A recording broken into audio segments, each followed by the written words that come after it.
এই যে শুনেন, যারা যারা আমার ভিডিও পুরো দেখবেন না তাদের জন্য আগেই ভেঙ্গাই দিলাম। মধ্যে একটু রান্নার আওয়াজ শোনাইলাম। এগুলো কি মাছ বলেন তো? জানি বলতে পারবেন না। এগুলো হচ্ছে শিং মাছ, ঠিক আছে? শিং মাছের ঝোল রান্না করতেছি আমি। এই যে দেখেন পানি দিয়ে দিছি কষায়া টসাইয়া। হ্যাঁ, তারপরে এই যে রান্না শেষ। ঝোলের ভিতরে আবার একটু জিরা দিয়ে দিলাম। তো সবাইকে দাওয়াত রইলো, সবাই চলে আসেন। সবাই তো গোস্ত খাইতেছেন, আমরা মাছ খাচ্ছি। জানি কেউ আসবেন না। বন্ধুরা দেখেন কি খাচ্ছি আমি, পটবড়ি দিয়ে আলু ভাজি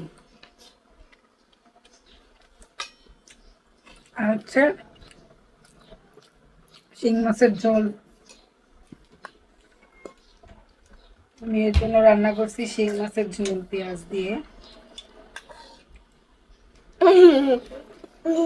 ঝাল ছাড়া।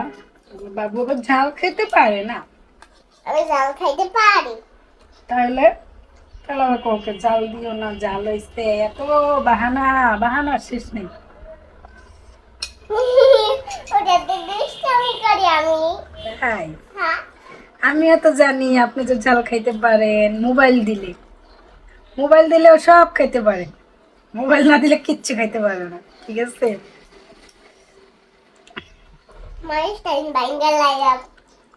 শিং মাছের ঝোল রান্না করছি, সেই মজা হয়েছে। নাও, সেই মজা হয়েছে, সেই সেই মজা হইছে। আরে মজা হইতেছে। তাড়াতাড়ি সব ভিডিও বড় হয়ে যাবে তো।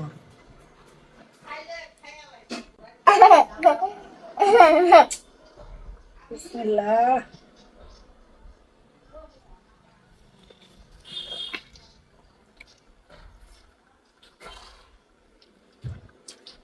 আহ, সেই মজা।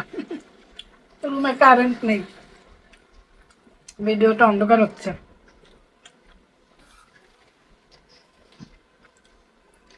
আমার দেশি শিং মাছ ভালো লাগে, এই শিং মাছ ভালো লাগে না। মা পানি দাও। 800 টাকা কেজি নিছে, কিন্তু মাছ গন্ধ, আমার কাছে গন্ধ লাগে।